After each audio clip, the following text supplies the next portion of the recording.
Dr. Bunsen Honeydew here at Muppet Labs, where the future is being made today. And today, we have something to speed up those time-consuming repairs. Yes, you guessed it already, the electric sledgehammer. Simple and in concept, yes, but is it foolproof? Well, that's where my assistant Beaker comes in. Meep, meep, meep.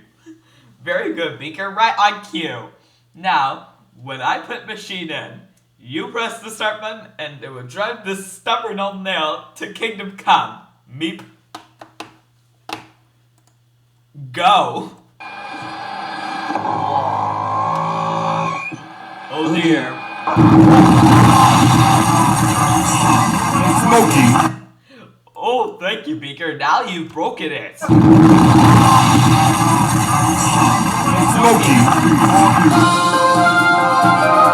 Here's a Muppet News Flash.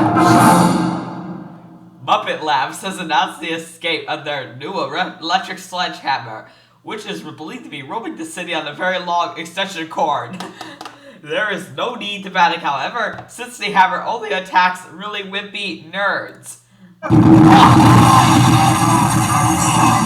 Okay, the pipe number next, Piper next. There's too much violence on these casts.